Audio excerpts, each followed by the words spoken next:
बहुत समय पहले की बात है। किसी राज्य में एक राजा रहा करता था। उसकी राज्य की चर्चाएं बहुत दूर दूर तक फैली हुई थी।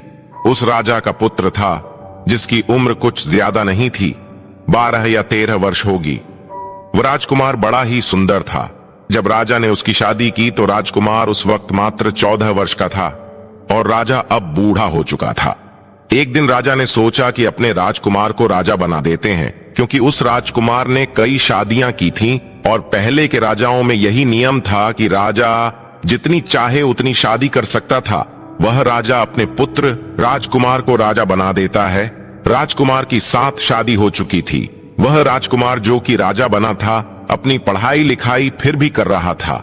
वह रोज गुरुकुल में पढ़ने के लिए जाया करता था। और एक दिन की बात है, जब वह राजकुमार पढ़ने के लिए विद्यालय जा रहा था तो रास्ते में उसे पनिहारी मिली। वह पनिहारिन भी बहुत सुंदर थी। उस पनिहारिन ने राजकुमार से पूछा था कि हे राजा, आप रोज कहां जाते हैं? राजकुमार कहता है कि मैं रोज विद्या ग्रहण करने के लिए अपने गुरु के पास जाता हूं। तो वह कहती है, यह तो अच्छी बात है, लेकिन यह बताइए आपने त्रिया चरित्र पढ़ा है? राजकुमार कहता है कि नहीं, मैंने ये कभी नहीं पढ़ा है। फिर पनिहारिन कहती है कि आप त्रिया चरित्र अवश्य पढ़ना। मित्रों, राजकुमार कहता है कि यह त्रिया चरित्र क्या होता है?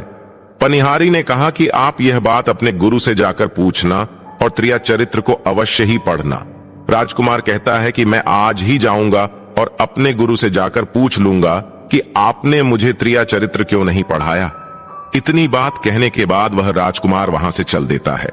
मित्रों, वह पनिहारिन की बात सुनकर वह राजकुमार गुस्से में था। उसकी आंखें लाल थीं। वह अपने गुरु के पास जाकर प्रणाम करता है। गुरुजी ने पूछा कि बेटा, क्या हुआ? आज तुम क्रोध में दिखाई दे रहे हो और तुम्हारी आंखें लाल क्यों हैं? क्या बात है, मुझे बताओ। राजकुमार ने क्रोध में जवाब दिया कि गुरुदेव, आपने मुझे त्रिया चरित्र क्यों नहीं पढ़ाया? यह बात आपने क्यों छुपाया? त्रिया चरित्र के बारे में मुझे क्यों नहीं बताया? मित्रों, गुरु कहते हैं, बेटा, तुम त्रिया चरित्र नहीं पढ़ पाओगे, क्योंकि त्रिया चरित्र पढ़ना खतरे से खाली नहीं होता है। और जब तुम त्रिया चरित्र पढ़ोगे तो उसमें तुम्हारी जान भी जा सकती है। मित्रों, राजकुमार कहता है कि गुरुदेव, आप इसकी चिंता ना करें तो अच्छा है, मैं खुद इस राज्य का राजा हूं। तब अपने शिष्य की ऐसी बात सुनकर गुरु कहते हैं कि ठीक है, अब तुमने हटकर ही ली, तो अब हम तुम्हें त्रिया चरित्र पर आते हैं।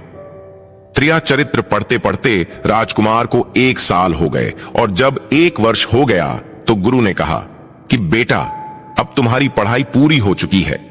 अब तुम घर जा सकते हो और आज से अपने राज्य को चला सकते हो। अब तुम्हें यहां आने की कोई आवश्यकता नहीं है। मित्रों, राजकुमार कहता है, ठीक है गुरुदेव। राजकुमार जैसे ही जाने को होता है, गुरुदेव उसे रोक लेते हैं और कहते हैं, बेटा, मैं तुम्हें एक ऐसा यंत्र देता हूं, या जब तुम इसे अपने कानों में लगाओगे तो कोई भी तुम्हें पहचान नहीं पाएगा और तुम उसे पहचान लोगे। राजकुमार वह यंत्र अपने हाथों में ले लेता है। मित्रों, गुरु कहते हैं, तुम इस यंत्र को ले जाओ और रात के 12 बजे आज ही के रात में अपने महल से निकलकर के जंगल की तरफ जाना और पूर्व दिशा की ओर जाना। और जब तुम पूर्व दिशा की ओर जाओ तो यह यंत्र अपने कानों में लगा लेना और वहीं पर खड़ा हो जाना। वो राजकुमार कहता है कि ठीक है, ऐसा ही करेंगे।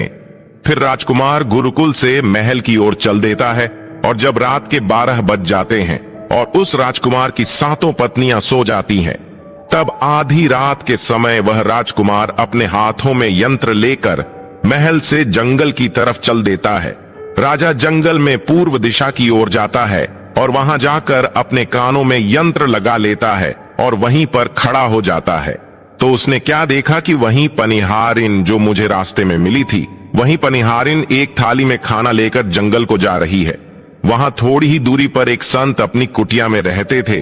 वह पनिहारिन संत के पास खाना लेकर जा रही थी। राजा ने देखा कि यह तो वही पनिहारिन है जिसने मुझसे कहा था कि त्रिया चरित्र की पढ़ाई करो, लेकिन पनिहारिन उस राजा को नहीं पहचान पाई, क्योंकि राजा के कानों में यंत्र लगा हुआ था।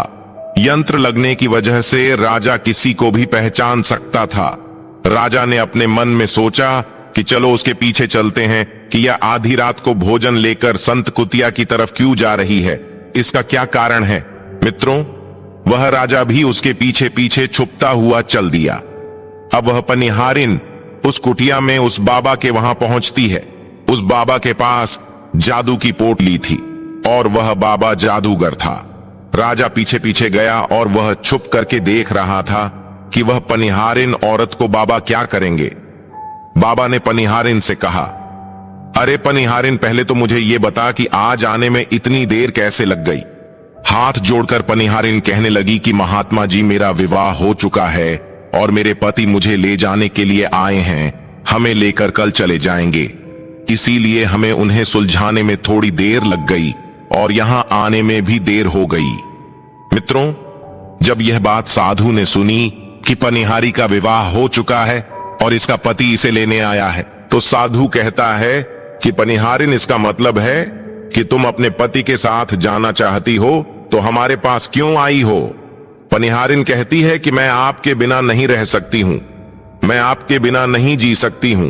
तो साधु कहता है कि पनिहारिन, इसके लिए तुम्हें काम करना होगा। साधु एक बड़ा सा चाकू निकलता है और पनिहारिन से कहता है कि पनिहारिन, जाओ अपने पति के गर्दन काटकर यहां लेकर आ जाओ।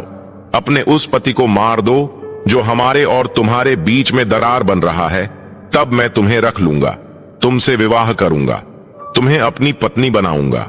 मित्रों, बिना कुछ सोचे समझे वह चाकू को ले लेती है और दौड़ते हुए अपने घर जा आती है और उसका पति सो रहा था। वहां जाकर अपने पति की गर्दन काट देती है और उसकी गर्दन को लेकर साधु के पास आती है। और जो राजकुमार थे उसके पीछे पीछे उसका सारा कारनामा देख रहे थे। जब साधु ने देखा कि अपने पति को मार करके उसकी गर्दन यहां लेकर आई है, साधु को बहुत गुस्सा आया और उसने उसे लात मारी और कहा, भाग जाओ यहां से। जब तू अपने पति की नहीं हो सकी, जिसके साथ तूने 7 फेरे लिए, तो तू मेरी क्या होगी, जल्दी भाग जाओ यहां से। अगर तुम मेरे पास दोबारा आई तो मैं तुझे जीवित नहीं छोड़ूंगा। मित्रों, साधु की यह बात सुनकर उस पनिहारिन को ऐसा लगा जैसे उसके पैरों तले जमीन खिसक गई हो।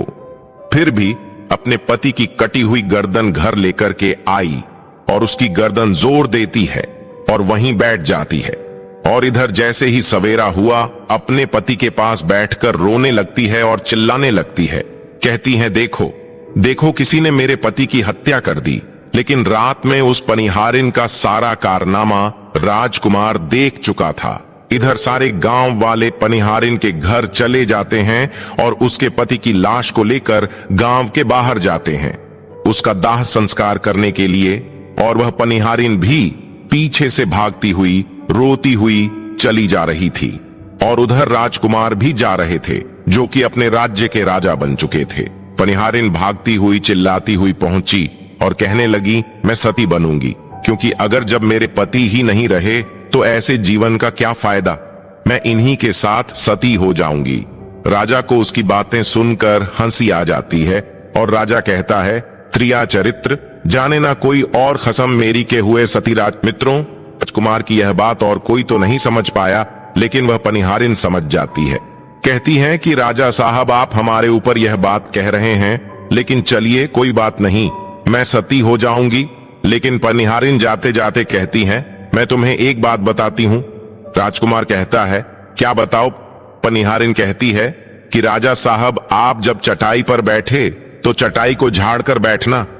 राजा कहता है कि यह पनिहारिन क्या कह रही है, मैं तो राजा हूं, मुझे चटाई पर बैठने की क्या आवश्यकता है। पनिहारिन कहती हैं कि नहीं, जब भी तुम्हें कोई नौबत आए चटाई पर बैठने की तो तुम चटाई को झाड़ कर बैठना। राजकुमार कहता है कि चलो ठीक है, अगर तुम कह रही हो तो मैं ऐसा ही करूंगा। और कहने के बाद वह अपने पति के साथ सती हो जाती है और राजकुमार उनका अंतिम संस्कार करवाकर अपने घर को आ जाते हैं। मित्रों, इसी तरीके से पूरा दिन व्यतीत हुआ और उधर जब दूसरी रात आई, अपने गुरु के कहने के अनुसार वही यंत्र कान में लगाया और पूर्व दिशा की ओर उसी स्थान पर जाकर खड़ा हो गया जहां पर पिछली रात खड़ा हुआ था। दूसरी रात को राजकुमार ने क्या देखा, अपनी 7 पत्नियों को भोजन की थाली अपने अपने हाथों में लेकर उसी साधु की कुटिया की तरफ जा रही है, जैसे ही राजा ने अपनी 7 पत्नियों को उस साधु की कुटिया की तरफ जाते हुए देखा, राजकुमार के पैरों तले जमीन खिसक गई। वह अपने मन में सोचने लगा कि ये क्या चक्कर है। तभी उनमें से एक रानी राजकुमार को देख लेती है, लेकिन रानियों ने अपने पति राजकुमार को नहीं पहचान पाई, क्योंकि राजकुमार अपने कानों में यंत्र लगाए हुए थे। वह यंत्र लगाने की वजह से राजा को कोई पहचान नहीं पाता था। उनमें से एक रानी कहती है कि ये लड़का इतनी रात को यहाँ क्यों खड़ा है। तब रानियों ने उसके लड़के को अपनी तरह बुलाया और कहा, कृपया आप हमारी सहायता करें, इस सामान को उस कुटिया तक ले चलो। मित्रों, बिना कुछ सोचे समझे राजकुमार ने वह थाली अपने हाथों में ले ली और अपनी रानियों के साथ कुटिया तक जाने लगा। जब 7 रानियां और राजकुमार उस साधु की कुटिया में पहुंचते हैं और राजकुमार कुछ भी नहीं बोल रहा था, क्योंकि राजकुमार देखना चाहता था कि हमारे प्यार में ऐसी क्या कमी है जो हमारी 7 रानियां इस साधु के पास आती हैं, और इस साधु के पास ऐसा क्या है जो हमारी 7 रानी अभी यहां आ रही है।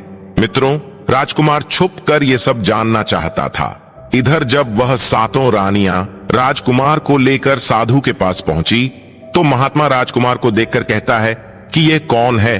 तो 7 रानियां कहती हैं कि महात्मा जी, ये बालक हमें रास्ते में मिला, इसने हमारी सहायता की तो हम इसे अपने साथ लेकर आ गए। रानी कहती है कि एक काम करते हैं, इसे आज रात यहीं रहने देते हैं, कल सुबह होते ही यह चला जाएगा।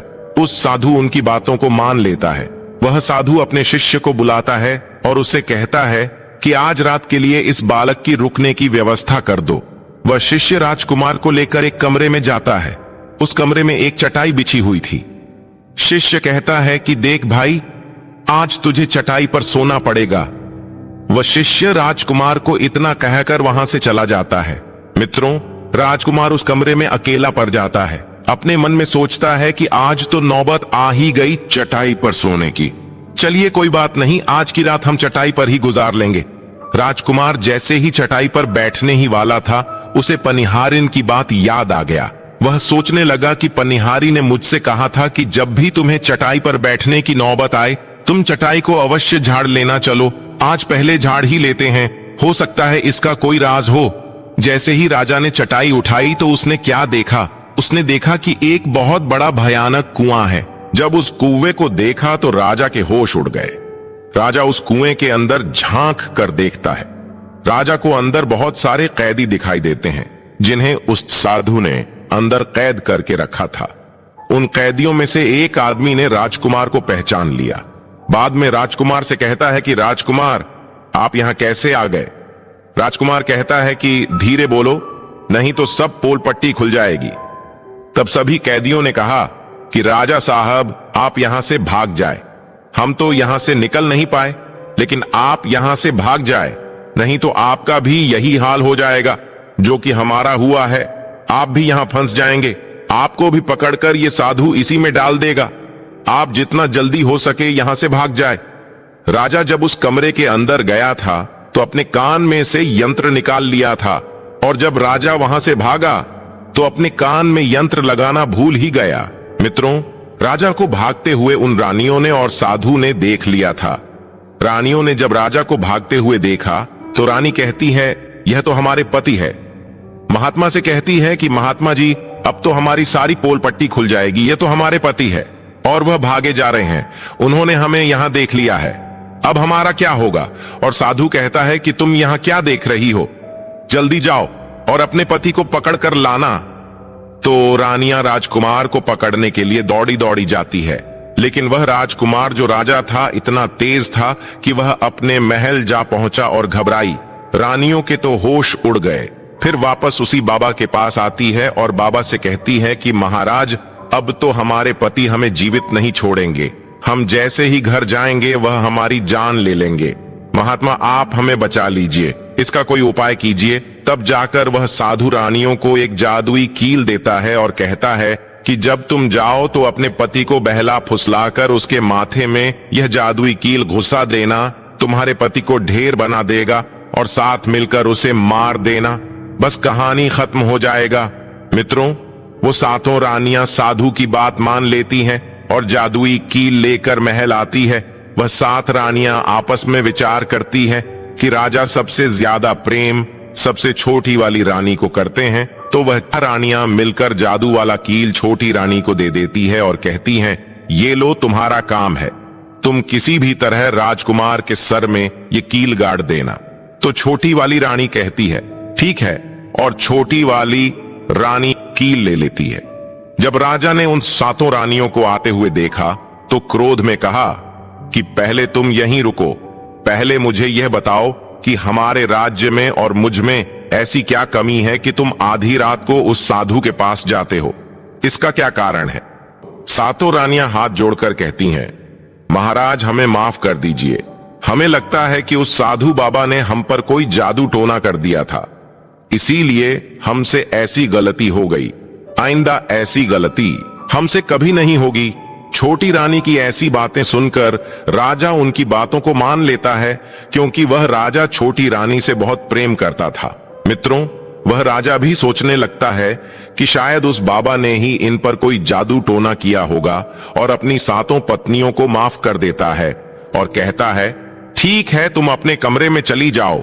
सबसे छोटी रानी, जिसे राजकुमार बहुत प्रेम करता था, वह राजकुमार को खाना खिलाती है और राजकुमार को सुला देती है। जब वह राजा सो गया तो वह रानियां भी वहीं आ जाती हैं। सबसे छोटी रानी जो थी वह जादुई कील निकालती है और राजा के माथे में घुसा देती है। राजा पूरा तेजी से उठा, लेकिन इतने समय में वह ढेर बन चुका था।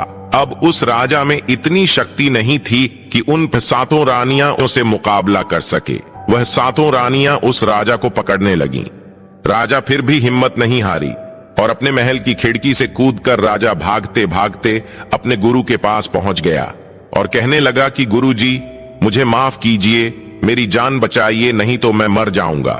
गुरु कहते हैं कि बेटा, मैंने तुमसे कहा था कि तुम त्रिया चरित्र मत सीखो, इसमें जान भी जा सकती है, देखा इसका नतीजा।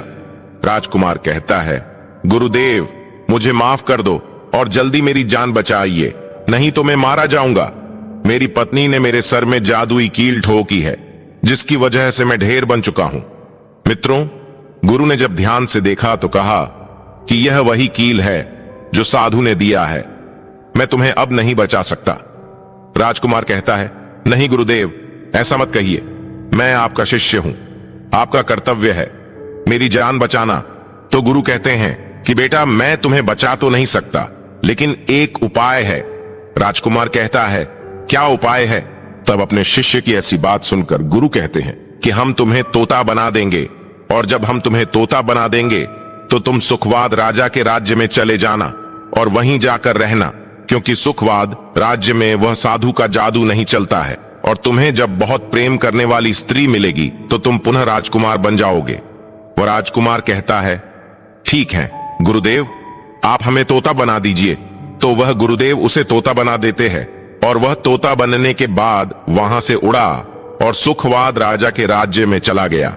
जहां पर बहुत सारे तोता रहते थे वहीं जाकर रहने लगा, और 7 रानियों उस राजकुमार को खोज रही थी। जब राजकुमार नहीं मिला तो फिर से उस बाबा के पास जाती है और कहती है कि बाबा जी, वह रात को राजा भाग चुका है, आप अपनी पोटली निकालिए और देखें कि वह कहां है। तो वह महात्मा अपना पोटली खोलता है और देखने लगता है कि वह राजकुमार तोता बनकर के सुखवाद राजा के राज्य में रह रहा है। वह साधु ये सारी बात रानियों को बताता है। तो रानियां कहती हैं कि स्वामी अब क्या करें? वह साधु कहता है कि अब तुम अपने राजमहल में जाओ और जाकर के घोषणा कर दो कि जो भी तोता पकड़ करके लाएगा हम उसे 5 सोने के सिक्के देंगे। उस राज्य के जितने भी बहेलियां थे वो तोता पकड़ने के लिए चारों तरफ घूमने लगते हैं, और जो भी तोता पकड़ते वह रानी के पास जाते और 5 सोने के सिक्के ले लेते थे और वहां से चले जाते, और वह 7 रानियां उस तोते को मार देती थीं। ऐसे ही धीरे धीरे बहुत समय निकल गया, और वो राजकुमार जो तोता बनकर जहां गया था वहां सारे तोते को बहुत अच्छी अच्छी बातें करता था, उन्हें बहुत ज्ञान की बातें बताता था। तो सारे तोता को लगा कि यह तोता तो बहुत समझदार है, ये तोता तो बहुत अच्छी अच्छी बातें करता है, इसे हम अपना राजा बना लेते हैं। और सभी तोता मिलकर उसे राजा बना लेते हैं। राजकुमार सभी तोतों का राजा बन जाता है और वही छुपकर रहने लगता है। एक बहेलिया तोता पकड़ते पकड़ते सुखवाद राजा के राज में पहुंच जाता है और वह उसी पेड़ के पास पहुंच जाता है जहां पर वह राजकुमार तोता बनकर छुपकर रहता था। जब उस बहेलिये ने इतने सारे तोते को देखा तो अपने मन में सोचा कि अगर हम इतने सारे तोते पकड़कर रानी के पास ले जाएंगे तो हमें बहुत सारी सोने के सिक्के मिल जाएंगे। लेकिन वह बहेलिया सोचता है कि मैं इतने सारे तोते पकड़कर कैसे ले जाऊं। फिर अगली सुबह सारे तोते दाना चुगने के लिए उड़ जाते हैं। तभी वह बहेलिया उस पेड़ के पास जाकर उसकी डालों पर चाकू से कट लगा देता है, जिस कारण से उस पेड़ की गोंद निकलती है और उसी गोंद के कारण तोते उस पेड़ पर चिपक जाने वाले थे। मित्रों, बहेलिया वहीं छिपकर बैठकर ये नजारा देखने के लिए इंतजार करता है और जब शाम हुए सारे तोते उड़कर वापस उसी पेड़ पर जा बैठे। तभी उन सारों के पंख और पैर उस गोंद में फंस गया और वे सभी पेड़ की शाखाओं पर चिपक गए, क्योंकि पेड़ पर हर जगह गोंद ही गोंद थी। अब सारे तोते उस गोंद में पूरी तरह से चिपक गए थे। उनके साथ साजकुमार तोता भी शामिल था। तभी वे सारे अपने गुरु राजकुमार तोते से अपनी अपनी जान बचाने के लिए सलाह मांगने लगे। और एक तोता कहता है, हे राजन, आप कुछ भी करो लेकिन हमें आजाद करो, नहीं तो सुबह बहेलिया आएगा और हमें पकड़कर ले जाएगा तथा मार डालेगा। मित्रों, तभी राजकुमार उन सभी को शांत करके कहता है, मेरी बात को ध्यान से सुनो। जब सुबह बहेलिया आएगा तब तुम सभी मरने का नाटक करो, जिस कारण से वह बहेलिया तुम्हें निकालकर जमीन पर रख देगा। उसे ऐसा आभास होना चाहिए कि सारे तोते मर चुके हैं। समय रहते तुम सभी उड़कर अन्य सुरक्षित जगह पर जाना, बाकी मैं सब कुछ संभाल लूंगा। फिर वे सभी अपनी योजना के अनुसार पेड़ पर लटक गए, मानो जैसे सभी मर चुके हैं। फिर दूसरी सुबह जब बहेलिया वहां आता है तो वह देखता है कि सारे तोते मर चुके हैं और उसे इस बात का अफसोस हो रहा था कि सारे तोते मर चुके हैं, इसलिए वह उन सभी को पेड़ से निकालकर जमीन पर रख देता। तभी सही मौका देख सारे तोते झट से उड़ गए। वहीं दूसरी तरफ उसने देखा कि जो राजकुमार था, जो तोता बना हुआ था, वह वहीं पर रह गया और नीचे जितने भी तोते थे वो सभी उड़कर भाग गए। बहेलिया ने सोचा, अरे ये क्या हुआ, इस पेड़ पर सिर्फ एक ही तोता है जो कि मरा लटका हुआ है और जितने तोते मैंने छुड़ाकर नीचे फेंका वह सभी उड़कर भाग गए। बहेलिया ने सोचा, इसका मतलब ये सारे तोता ने मिलकर मेरे साथ धोखा किया है। अब राजकुमार जो था, जो तोता बना हुआ था, वहीं सिर्फ पेड़ पर लटका हुआ था। वह बहेलिया कहता है कि यह सब तुम्हारी चाल है, चलो अब मैं तुम्हें लेकर जाऊंगा और रानी के हाथ बेच दूंगा और मुझे 5 सोने के सिक्के मिल जाएंगे। और इधर वह बहेलिया उस तोता को बेचने के लिए रानी के पास जाने लगता है। मित्रों, रास्ते में वह तोता कहता है कि तुम मुझे कहां ले जा रहे हो? तो वह बहेलिया कहता है, मैं तुम्हें बेचने के लिए रानी के पास ले जा रहा हूं। अगर मैं तुम्हें वहां बेच दूंगा तो मुझे 5 सोने के सिक्के मिलेंगे। वह राजकुमार कहता है कि मैं अगर तुम्हें 50,000 सोने के सिक्के दिला दूं तो क्या तुम मुझे नहीं बेचोगे? बहेलिया कहता है, तुम मुझे 50,000 सोने के सिक्के कैसे दिलाएगा? मित्रों, तोता कहता है कि राजा सुखवाद के यहां एक बहुत बड़ा मेला लगता है, तुम मुझे वही बेचो, मूल्य में स्वयं बताऊंगा। बहेलिया उस तोते की बात मान लेता है और रानी के पास बेचने की जगह राजा के राज्य के मेले में तोता को बेचने चला जाता है। और राजा के राज्य में यह नियम था, अगर किसी व्यक्ति का सामान शाम तक नहीं बिके तो वह राजा स्वयं आकर उसे खरीद लेता था। बहेलिया उस तोते को लेकर बाजार में पहुंचा हुआ था। जब कोई व्यक्ति उस तोते को खरीदने आता है तो वह पूछता कि यह कितने का है, तो वह बहेलिया कहता है कि तोता अपना दाम स्वयं बताएगा। तो वह तोता अपना दाम इतना बता देता कि कोई भी व्यक्ति उसे खरीद ही नहीं पाता। ऐसे ही करते करते शाम हो गई और अब सभी अपने अपनी दुकान लेकर चले गए। सभी का दुकान उजड़ गया था, बस एक बहेलिया और एक तोता ही रह गए थे। इधर राजा ने अपने सिपाहियों को आदेश दिया कि जाओ देख कर आओ, किसी का सामान तो नहीं रह गया है। जब राजा के सिपाही आए तो उन्होंने देखा कि एक बहेलिया तोता को लेकर बैठा हुआ है।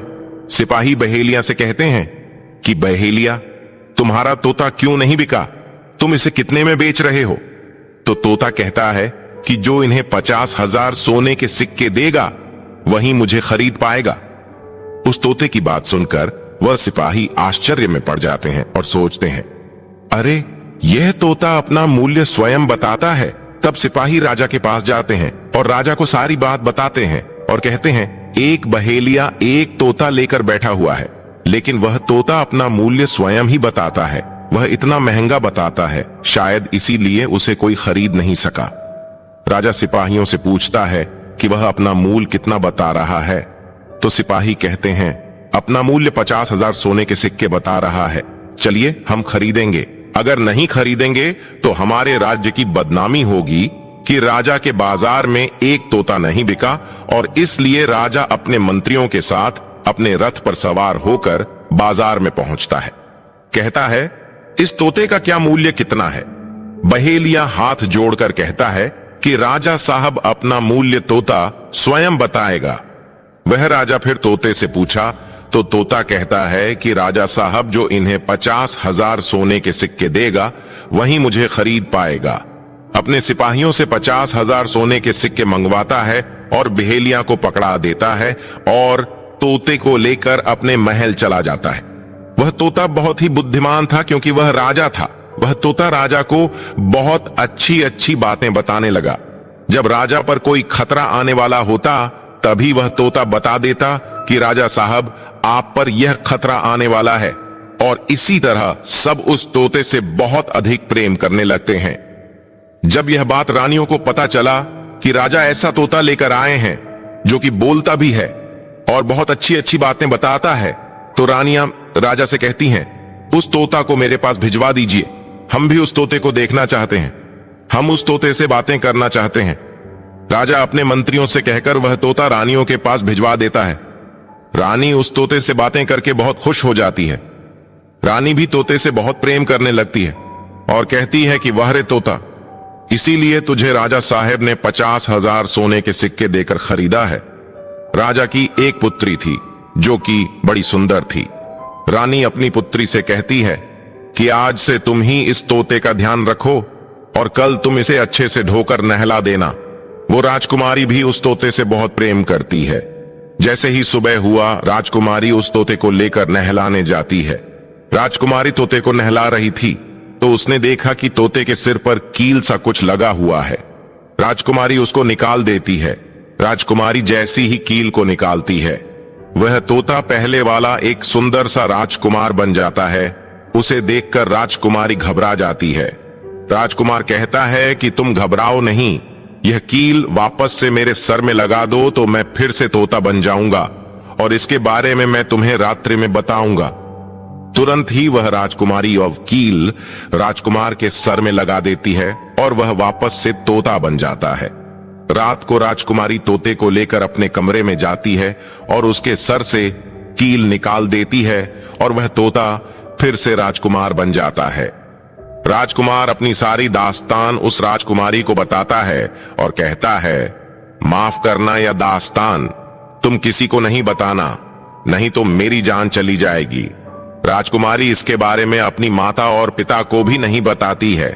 दिन भर वह तोता रहता है और रात को राजकुमारी उस तोते को अपने कमरे में ले जाती और उसके माथे से कील निकाल देती और वह राजकुमार बन जाता है और रात में वह दोनों साथ में ही रहते हैं। और ऐसे ही धीरे धीरे समय निकलता गया। राजकुमारी को राजकुमार से प्रेम हो जाता है। इधर क्या हुआ, जो राजकुमार की पत्नियां थीं, वह बहुत सारे तोते मरवा देती हैं, लेकिन जो राजकुमार तोता बना हुआ था वह उन्हें नहीं मिलता है और वे उसी साधु के पास जाती हैं और कहती हैं कि हे महात्मा, हमारे पति तो अभी तक हमें नहीं मिले, हम अब क्या करें, उन्हें कैसे मारे। वह साधु फिर से अपनी पोटली खोलता है और देखता है कि वह राजकुमार अभी तक तोता बन के राजा के घर में रह रहा है।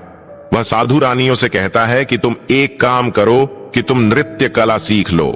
हम सभी मिलकर उस राजा के घर नृत्य कला करने जाएंगे और जब राजा हम पर प्रसन्न हो जाएगा और हमें कुछ मांगने को कहेगा तो हम उस तोते को ही मांग लेंगे और फिर आसानी से उसे मार देंगे। मित्रों, धीरे धीरे समय बीता। साधु तबला बजाना और सात रानी पूरी तरह से नृत्य कला सीख चुकी थी। अब साधु को लगा कि हम सफलता प्राप्त कर सकते हैं और उस तोते को उस राजा से मांग सकते हैं। साधु का भेष बदल करके उन 7 रानियों को नृत्य कला वाली स्त्री बन करके राजा के दरबार में पहुंच गई। राजा उस साधु से पूछता है कि आप लोग कौन हैं, यहां क्यों आए हैं? तब साधु कहता है कि हम सब नृत्य कला वाले हैं, आपके महल में हम नृत्य कला दिखाना चाहते हैं। राजा को भी गाने और बजाने का बहुत शौक था, वह मान जाते हैं। उधर वह साधु अपना गाना बजाना चालू करता है। जब उनकी गाने बजाने की आवाज तोता के कानों में पहुंची तो तोता समझ गया कि वह साधु हमारी 7 रानियों को लेकर भेष बदल कर यहां पर आ गया है, अब हमारी जान नहीं बचेगी। लेकिन जब राजकुमारी उस तोते को लेकर अपने कमरे में जाती है, उस तोते के सर से कील निकालती है और वह तोता राजकुमार बन जाता है और वह राजकुमार सारी बातें उस राजकुमारी को बताता है। कहता है कि देखो, जो यह गाने बजाने वाले आए हैं यह वही साधु है। यह गाने बज जाने से राजा को खुश कर देगा और बदले में मुझे मांग लेगा और ले जाकर मुझे मार देगा। मित्रों, वह राजकुमार कहता है कि सुनो राजकुमारी, जब राजा आदेश दें कि तोता को लेकर आओ तो तुम मुझे मत देना। जब राजा खुद यही मुझे लेने आए तब भी तुम मुझे मत देना। कहना कि तोता को नहीं दूंगी, और जब राजा न माने, राजा तुमसे जिद करें और मुझे मांगे, तब तुम गुस्से में आकर के पिंजरे को फेंक देना। उसके बाद मैं अपने बचने का रास्ता हम स्वयं ही ढूंढ लेंगे। राजकुमारी कहती हैं कि ठीक है, और वहां गाना बजाना हुआ तो राजा प्रसन्न होकर उन्हें कहते हैं कि मांगो, क्या मांगना चाहते हो? वह साधु कहता है कि जो आपके पास तोता है, जो आप कुछ दिनों पहले ही खरीदे है, वह तोता आप मुझे दे दो। राजा कहता है ठीक है। राजा अपने मंत्री को आदेश देता है कि जाओ उस तोते को लेकर आओ। मंत्री राजकुमारी के पास पहुंचता है और कहता है कि यह तोता मुझे दीजिए। राजकुमारी कहती है नहीं दूंगी। मंत्री कहता है कि देखिए, आप जिद मत कीजिए। राजकुमारी कहती है कि तुम जाओ और मेरे पिताजी को यहां भेजो, वहीं आकर इसे ले जाएंगे। मंत्री राजा को जाकर सारी बात बताता है।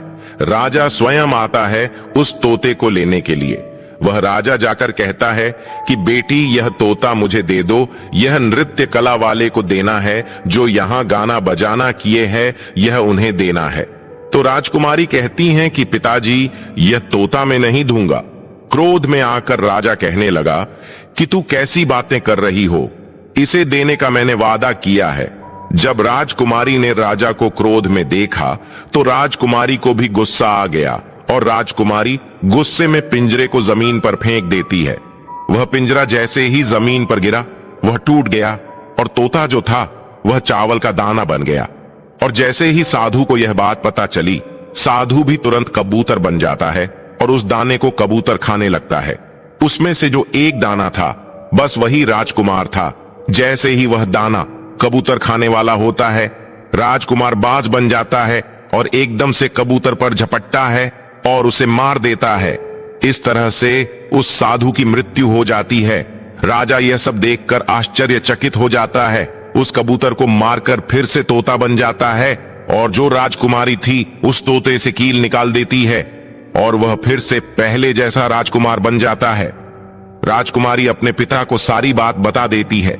राजकुमार कहता है कि देखिए राजा साहब, मैं भी एक राजा हूं और मैं आपकी बेटी से प्रेम करता हूं और मैं उनसे शादी करना चाहता हूं।